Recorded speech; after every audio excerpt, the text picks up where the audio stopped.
Okay, children, which topic we do today? Weather, climate, adaptations of animals to climate, class 7, subject science, part 2. Okay, now, in the last video, I explained what is weather, what is temperature, wind speed, humidity, etc. Now, in this video, we'll learn what is climate. Okay, what is climate? Climate is the average weather in a place over many years. Climate is the what is climate? Climate is the average weather in a place over many years, say 25 years, 30 years. If we take the average, okay, average weather in the place, that is called as climate. Or climate is the average weather in a place over many years. You can take 25, 30 years. Okay. Now, while the weather can change in just a few hours, climate takes hundreds, thousands, even millions of years to change. Okay, while the weather can change in just a few hours, climate takes how many days? No, not days, hundreds, thousands, even millions of years to change. Weather can change in just a few hours. That is, it might remain sunny for some time, suddenly rain will come, heavy rain, or say there is heavy rain, after some time again bright sunshine will come. So, while the weather can change in just a few hours, climate takes hundreds, thousands, or even millions of years to change. This you should know. Now, what is precipitation? What is precipitation? Okay. Precipitation is water released from the clouds in the form of rain, freezing rain, sleet, snow, or hail. What is precipitation? Precipitation is the water released from clouds in the form of rain, freezing rain, sleet, snow, or hail. Okay. It is the primary connection in the water cycle.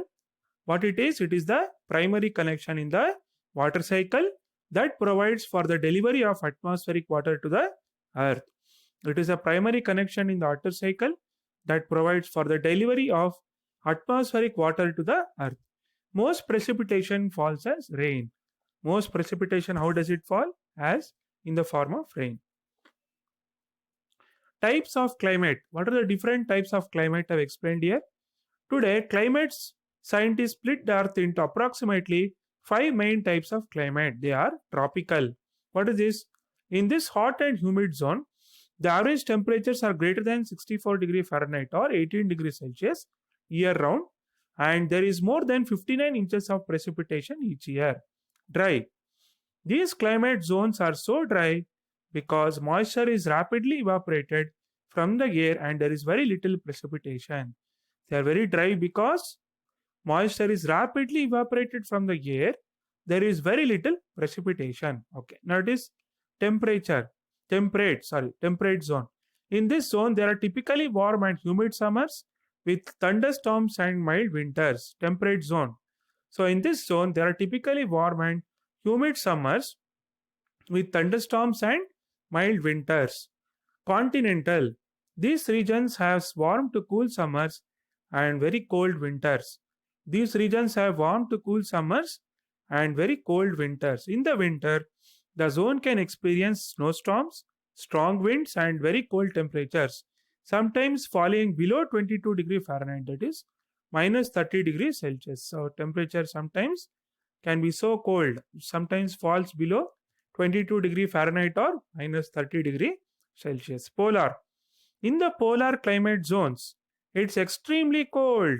In the polar climate zones, it's extremely cold. Even in summer, temperatures here never go higher than 10 degrees Celsius. Even in summer also, in the polar regions, the temperature never go higher than 50 degree Fahrenheit or 10 degree Celsius. Okay. Now, what are maximum and minimum thermometers? What are these maximum minimum thermometers? Maximum and minimum thermometer is a U-shaped parallel tube made up of glass. Maximum and minimum thermometer is a U-shaped parallel tube made up of glass. One side registers the maximum temperature, other side records the minimum temperature. One side registers the maximum temperature, other side records the minimum temperature. This helps in recording the maximum and minimum temperatures of the day. This helps in recording the maximum and minimum temperatures of the day. I have given the figure of the maximum minimum thermometer here. Okay. Now, what is a rain gauge? Rain gauge is an instrument used to measure rainfall. Rain gauge is an instrument used to measure how much rainfall has occurred. It consists of measuring cylinder and a funnel. I have given the diagram of the rain gauge here. Okay, children. So, okay, we'll continue the next part in the next session.